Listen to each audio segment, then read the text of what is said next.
la HTC Flyer. Donc d'un point de vue extérieur, on a une tablette 7 pouces. L'intérêt de la tablette 7 pouces, c'est qu'elle est mobile par rapport à une tablette 10 pouces qui va plutôt rester à la maison.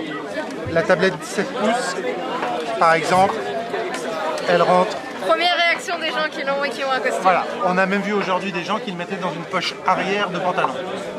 Donc elle est vraiment transportable et très mobile.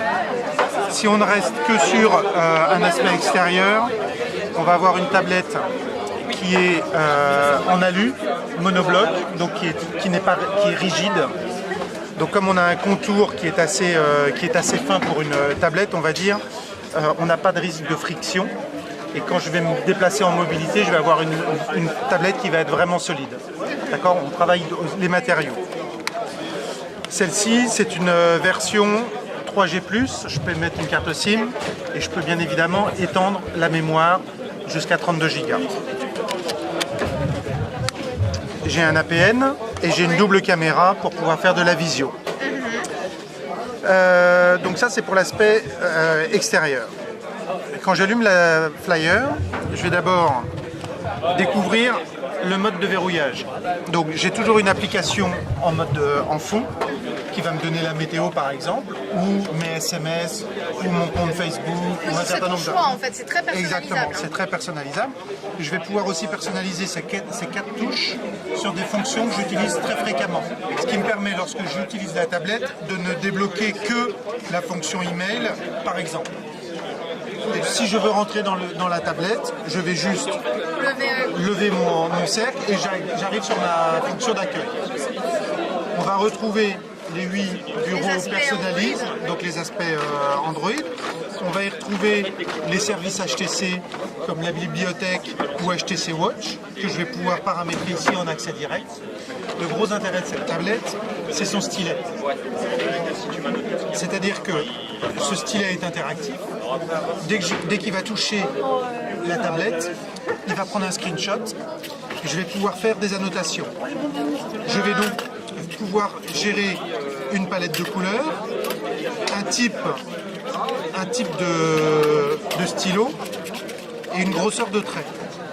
Donc ça, c'est très pratique pour tout ce qui est usage de dépanneurs, de gens qui travaillent en mobilité. J'ai un problème lorsque je suis en train de faire des branchements, je ne sais plus exactement comment faire. Je fais un screenshot je prends une photo, je fais faire mon annotation sur ma photo en disant est-ce que ce câble-là, je le branche avec un fil rouge ou avec un fil vert.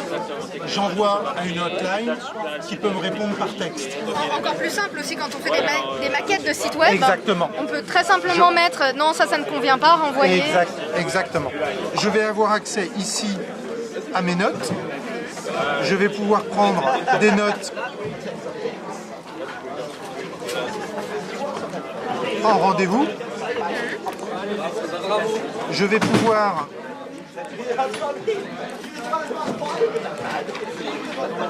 et je vois qu'on peut les communiquer aussi. Je vais pouvoir bien évidemment y attacher des photos, je vais pouvoir y incruster des photos, je vais pouvoir enregistrer ma réunion pour avoir un support voix et je vais même pouvoir y ajouter, l'associer à un meeting. Donc quand je vais faire une recherche, je recherche les notes d'un meeting, je vais aller chercher mon meeting et ma note va s'afficher immédiatement. Je retourne à la maison. Est-ce que vous pensez que c'est plus orienté donc effectivement pour les gens qui ont tendance à avoir des réunions, enfin le côté professionnel est mis en avant ou vous visez aussi le marché On va cibler à la fois un mode professionnel, un usage professionnel, mais surtout un usage en mobilité. J'ai des enfants, ils ne sont pas forcément doux, mais par contre lorsque je suis en déplacement, je leur mets une tablette dans les mains. Ils peuvent dessiner, ils peuvent faire beaucoup de choses, regarder des films, etc. Avec la rigidité de la tablette, la solidité, je n'hésite pas à l'emmener en voyage ou en déplacement par rapport à une 10 pouces que je vais forcément mettre dans une housse, sur lequel je vais être beaucoup plus précautionneux par rapport à ce genre de tablette. Et d'ailleurs, par rapport à la 10 pouces, celle-ci doit être beaucoup plus légère. Qu'est-ce que vous en pensez, vous? Je pense que le poids n'a pas grande incidence parce que c'est une... Alors bien évidemment quand tu es à la veste, mais le poids va pas être vraiment très insidieux. De toute façon, la tablette va être relativement lourde pour l'avoir dans une veste. Par contre, ça me permet, lorsque j'ai juste un déplacement rapide, de ne pas me trimballer avec ma sacoche ou ma housse. Voilà, je suis dans un événement comme ça, pendant 1 heure, c'est plus pratique de l'avoir dans ma veste plutôt que de l'avoir à la main en permanence si j'ai une 10 pouces. Dernière petite fonctionnalité, je vais avoir ici, sur la base du stylet, possibilité de sélectionner, voire de faire des annotations qui vont apparaître ici et qui vont me permettre ensuite d'aller récupérer mes annotations par chapitre que je peux avoir fait lorsque je lis des livres. Donc lorsque je suis dans les notes,